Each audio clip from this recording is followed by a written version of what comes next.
सभी दर्शकों का प्रतिज्ञा 21 चैनल में हार्दिक स्वागत है।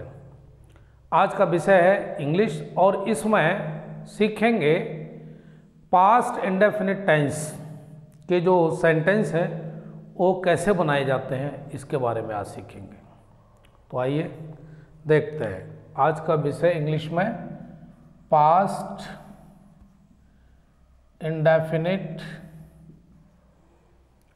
टेंस। पास्ट का मतलब है बीता हुआ जो समय है, और इंडेफिनिट का मतलब अनिश्चित, और टेंस का मतलब काल। तो इस टेंस की अपनी एक पहचान होती है। क्या होती है? इस प्रकार के वाक्यों के अंत में ता, था, ती, थी, ते, थे, है ना, लिया, दिया,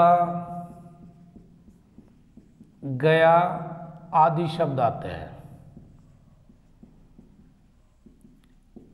हिंदी में जब भी कोई वाक्य लिखा होगा तो उस वाक्य के अंत में क्या होना है?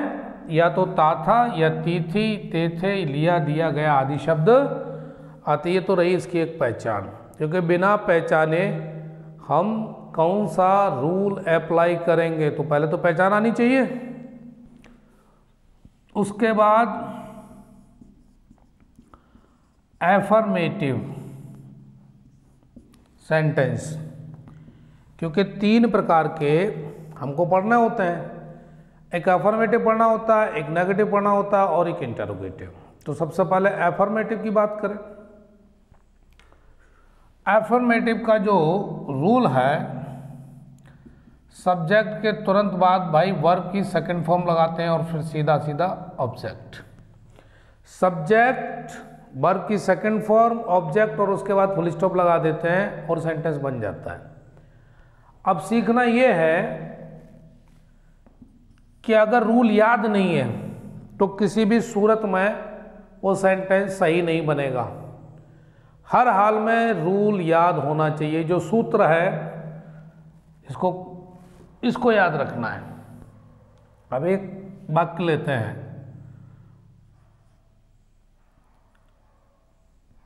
वाक्य, हमीद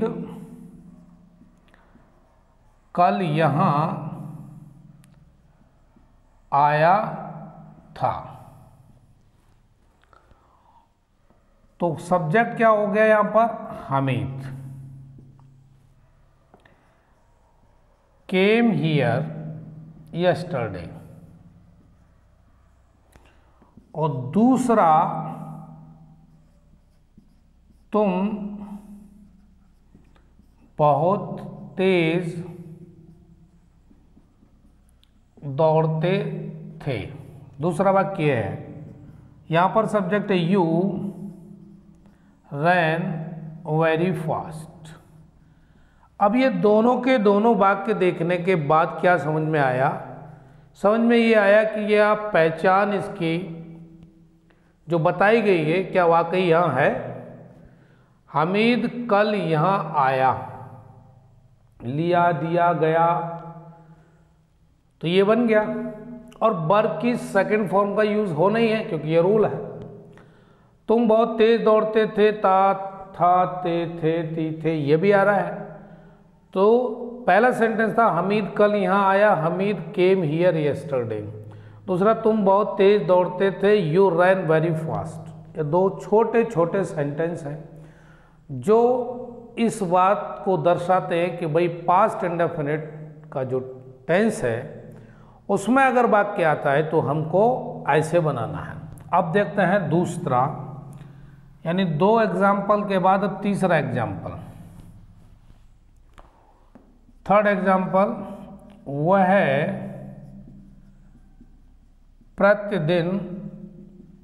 प्रतिदिन सुबह चाय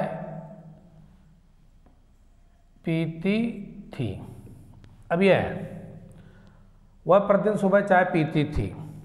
अब ऐसा भी ये सेंटेंस संकेत कर रहा है कि ये आदत को बता रहा है, हैबिचुअल।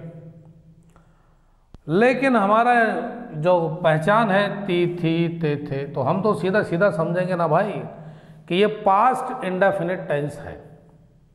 और जब पास्ट इंडेफिनिट टेंस है तो फिर वही नियम लगाएंगे, पहले सब्जेक्ट सी, क्योंकि यह पीती थी फीमेल यानी शी ही तो लगना नहीं है, तो शी, और पीने की अंग्रेजी होती है ड्रिंक, लेकिन यहाँ सेकंड फॉर्म लगाएंगे, शी ड्रैंक टी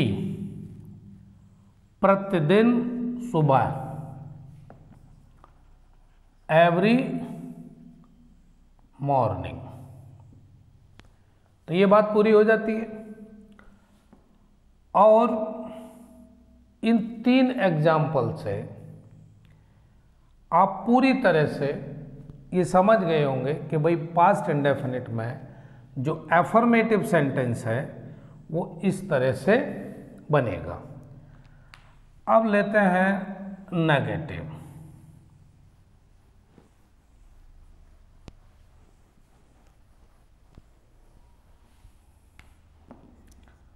नेगेटिव में भी भाई एक काम होना है, वो ये कि इसका भी एक सूत्र है यानी रूल है, उसी पर चलिए। पहले भाई सब्जेक्ट लगा लो, फिर उसके बाद डिड नॉट, और उसके बाद वर्ब की फर्स्ट फॉर्म, और फिर ऑब्जेक्ट लगा दो। अब यहाँ ये समझाने की कोई ज़रूरत नहीं कि सब्जेक्ट किसे कहते हैं, ऑब्जेक्ट किसे कहते हैं, वर्ब किसे कहते हैं, क्योंकि पहले ये चीज़ हम समझ चुके हैं, है ना। अगर किसी को ना आए समझ में तो वीडियो और बने हुए इंग्लिश सब्जेक्ट से संबंधित उसमें देख ले, ग्रामर में सब्जेक्ट क्या है, ऑब्जेक्ट क्या है बताया है। अब इसका एक एग्जाम्पल लेते हैं। कल बारिश नहीं हुई थी, ठीक है ना। तो यहां पर सब्जेक्ट दिखाई नहीं दे रहा, तो ऐसी दशा में हम क्या करेंगे, इट का प्रयोग करेंगे। इट डिड नॉट, क्योंकि सब्जेक्ट के बाद डिड नॉट रेन यस्टरडे। और दूसरा सेंटेंस और लेते हैं जो नेगेटिव को बताए, वह है मैंने पत्र नहीं लिखा। यह भी तो पास्ट इंडेफिनिट है। तो I did not write a letter, यहां पर फर्स्ट फॉर्म का प्रयोग किया गया वर्ब का, और रूल में भी हमारे में यही लिखा हुआ है। तीसरा एग्जाम्पल और लेते हैं। उसने मेरी सहायता नहीं की थी। मान लो ये भी है सेंटेंस, उसने मेरी सहायता नहीं की थी, तो he did not help me. यहां पर हमने माना कि सब्जेक्ट मेल है तो ही लगा दिया, फीमेल होता तो शी लगा देते, बस यही काम करना बाकी था और क्या है। तो he did not help me, उसने मेरी सहायता नहीं की थी, उसकी अंग्रेजी यह हो गई। एक सेंटेंस और देखते हैं, पूरी तरह से क्लियर हो गया होगा। बस 2 ही बातें ध्यान रखनी है कि वर्ब की फर्स्ट फॉर्म केवल एफर्मेटिव में लगनी है, नहीं वर्ब की सेकंड फॉर्म एफर्मेटिव में, बाकी नेगेटिव और इंटरोगेटिव में फर्स्ट फॉर्म लगनी है। बस ये जरूर ध्यान रखना है, वर्ब का सबसे बड़ा ध्यान रखना है। चौथा एग्जाम्पल है, हम कमरे में नहीं सोए थे। तो हम की अंग्रेजी हो गई, we did not sleep in the room, बन गया। हम कमरे में नहीं सोए थे, we did not sleep in the room.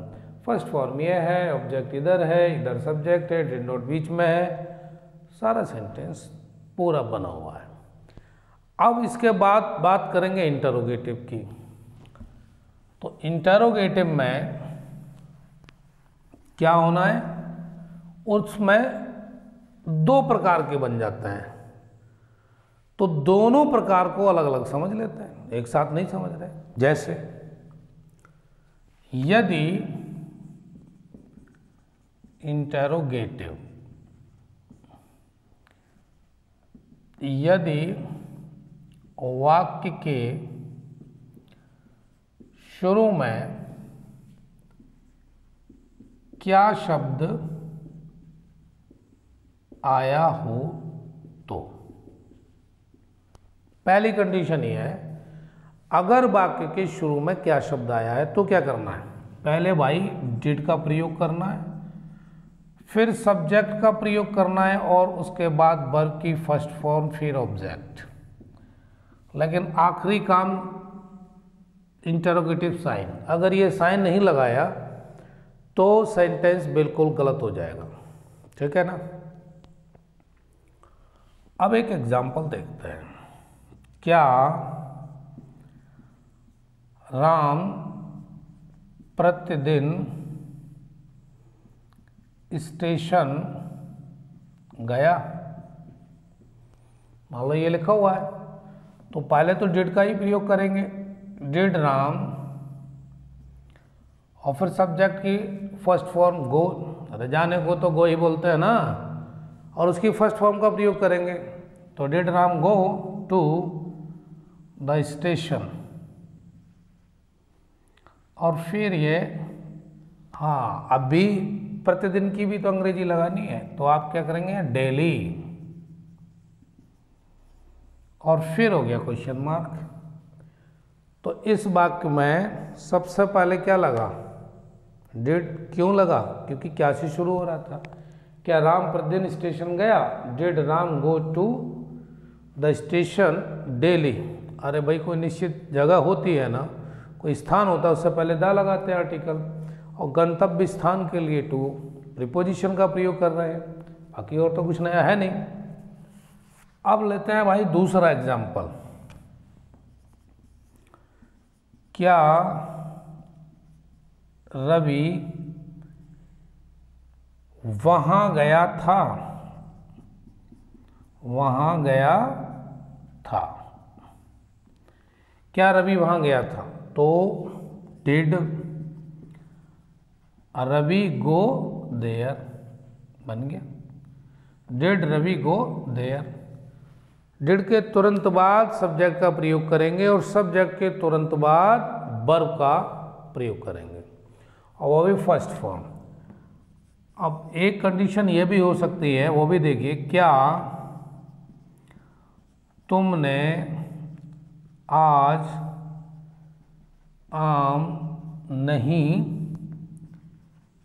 खाए थे। देखो भाई, अब इस सेंटेंस में एक चीज जुड़ गई है, क्योंकि ये इंटेरोगेटिव तो है ही, साथ में नेगेटिव भी है, क्योंकि नहीं लिखा हुआ है। जब ऐसी कंडीशन हो जाए तो पक्का है सब्जेक्ट के बाद नोट लगाना, ये नियम है अंग्रेजी का। क्या है ये नियम है कि अगर इंटेरोगेटिव नेगेटिव के साथ है ना, तो सब्जेक्ट के बाद नोट लगा देते हैं, और तो कुछ करना नहीं। तो did you not eat mangoes today, did you not eat mangoes today, तो यह भी क्लियर हो गया। एक एग्जाम्पल, बल्कि या 3 एग्जाम्पल थे, अब इसकी कोई ज़रूरत नहीं है कि और एग्जाम्पल बताई जाए। अब तो ज़रूरत इस बात की कि इसके आधार पर आप प्रैक्टिस करें। अब दूसरा टाइप और देखते हैं इंटेरोगेटिव। दूसरा टाइप क्या है, यदि वाक्य के बीच में, यदि वाक्य के बीच में कोई प्रश्नवाचक शब्द आया हो तो। अब एक कंडीशन ये है, ये जो प्रश्नवाचक शब्द यानी वो शब्द जो से प्रश्न पूछा जाता है, एग्जाम्पल से समझेंगे। पहले इसका रूल क्या है ये देखेंगे। क्वेश्चन वर्ड, फिर डिड, उसके बाद सब्जेक्ट, और फिर अगर नोट आता है तो सब्जेक्ट के बाद नोट लगाएंगे, अन्यथा तो वर्ब का ही प्रयोग करेंगे, और वर्ब की फर्स्ट फॉर्म, फिर ऑब्जेक्ट, और फिर सीधा क्वेश्चन मार्क, और इसके अलावा कुछ नहीं है ना। ये इसके नियम की पूरी परिपाटी है कि भाई ऐसे चलो, हाँ, मंजिल तक पहुंचोगे। अब एग्जाम्पल समझते हैं, तभी तो क्वेश्चन मार्क समझ में आएगा। तुम वहां क्यों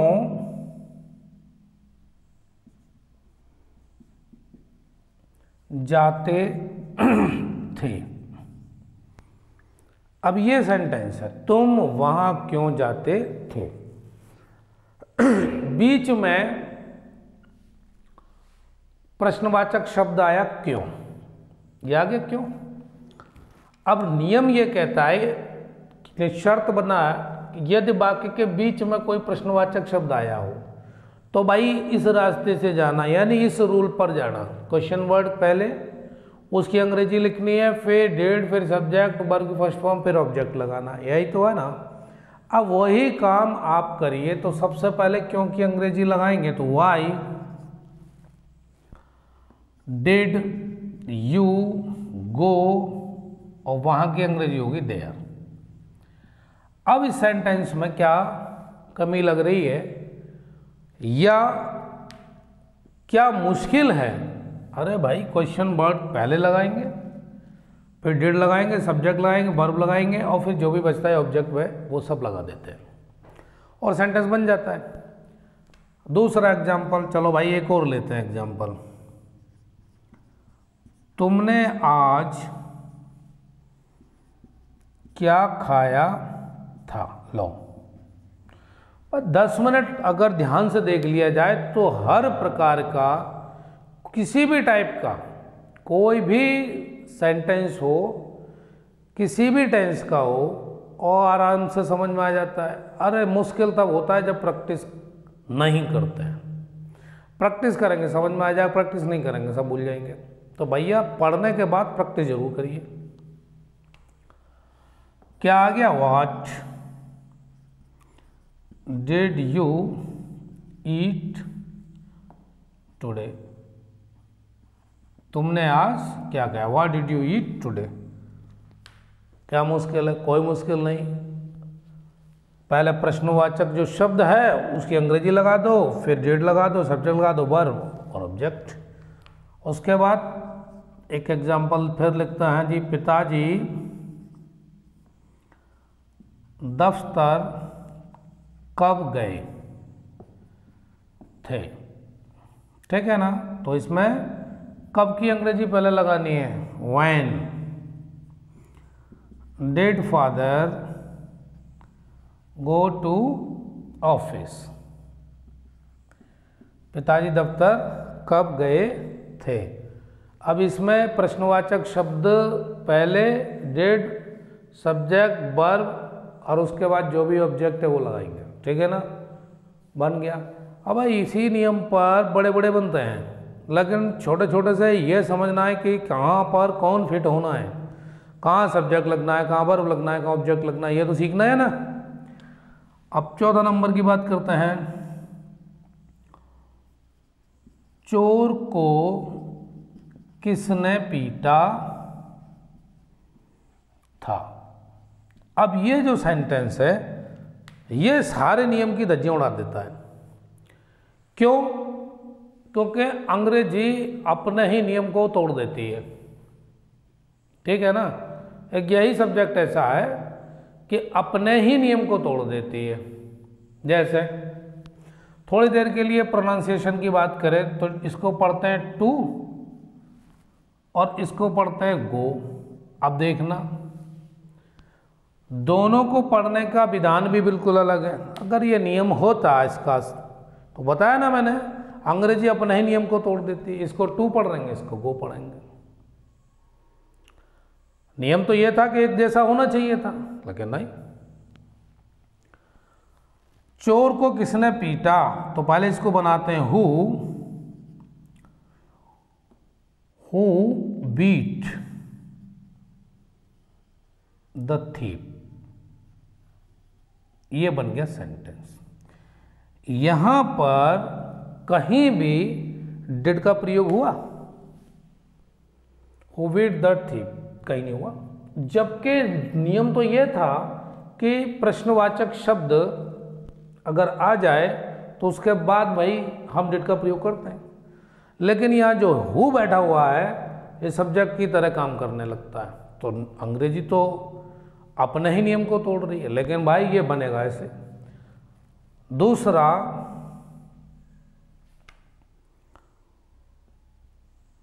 एक सेंटेंस और लेते हैं, वो यहां बनाएंगे।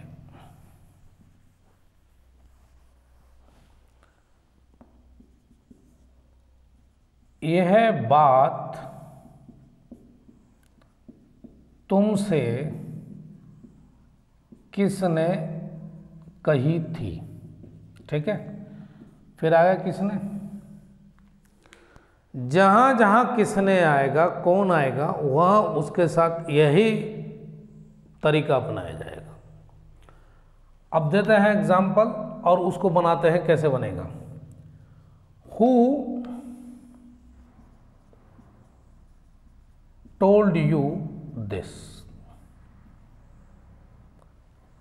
हु टोल्ड यू दिस, यह बात तुमसे किसने कही थी, हु टोल्ड यू। अब हु के बाद सेकंड फॉर्म लग गया, और नियम जो था, ये वाला जो नियम लिखा हुआ है कहाँ अप्लाई हुआ, तो यहां पर जो हुआ है वो एक तरीके से प्रश्नवाचक शब्द तो है, काम कर रहा है सब्जेक्ट की तरह, तो ये अफर्मेटिव जैसा हो गया नहीं हो गया।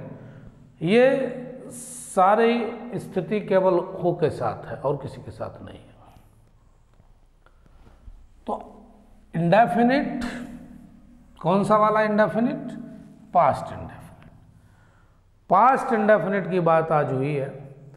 पास्ट इंडेफिनिट के जितने भी सेंटेंस हैं उनको प्रैक्टिस करो, नियम यही है। और ये तो देखो पढ़ाई है, पढ़ाई तो रोटी की तरह है, रोटी बर्नर पे पलटते रहोगे तो नहीं जलेगी, रख दी जल जाएगी। ऐसे ही पढ़ाई है, अध्ययन को रिवीजन करते रहेंगे, ये चलता रहेगा, दिमाग में बैठा रहेगा, जहाँ बंद किया वहाँ सारा गायब दिमाग से। तो बार बार इसको रिवाइज भी करना है, चाहे वो सब्जेक्ट कोई भी हो, इंग्लिश हो, मैथ हो, साइंस हो, रीजनिंग हो, जीके हो, कुछ भी हो। अगर विद्यार्थी कंपटीशन की तैयारी कर रहा है और उसको हर हाल में कंपटीशन को जीतना है, तो ज़रूरत इस बात की है कि वो हर सब्जेक्ट पर अपनी पकड़ मजबूत बना के चले। जिसको समय दोगे वो तुम्हारा, तुम जिसको समय नहीं दोगे वो तुम्हें छोड़ के चला जाएगा। ये पक्का नियम है ना। ये नियम प्रकृति का है, प्राकृतिक नियम। तुम जिसको समय दोगे वो तुम्हें समय देगा, तुम समय नहीं दोगे वो तुमको छोड़ देगा। तो ये विषय है, आप इन सारे विषयों को जो परीक्षा के लिए उपयोगी है, जिन जो परीक्षा में पूछे जा रहे हैं, वो डेली रिवाइज करिए, टाइम अप टेबल इस तरह सेट करिए हर सब्जेक्ट आ जाए, और ना भी आए हर सब्जेक्ट तो दूसरे दिन तीसरे दिन अल्टरनेट बना लीजिए। पढ़ना सब कुछ है। अब कहें कि भाई ये पास्ट इंडेफिनिट बहुत छोटी चीज़ होती है, तो हम बहुत बचपन से जानते हैं। अच्छा, जानते हैं, अब इनके जो रूल हैं भूल भी तो जाते हैं, तो रिवाइज करिए, फिर देखते हैं कोई नया सब्जेक्ट, ठीक है ना। तो भाई आज की क्लास यहीं छोड़ देते हैं और मिलते हैं फिर कल किसी नए टॉपिक और नए सब्जेक्ट के साथ। तब तक यूँ जुड़े रहिए। वीडियो देखने के लिए दिल से धन्यवाद।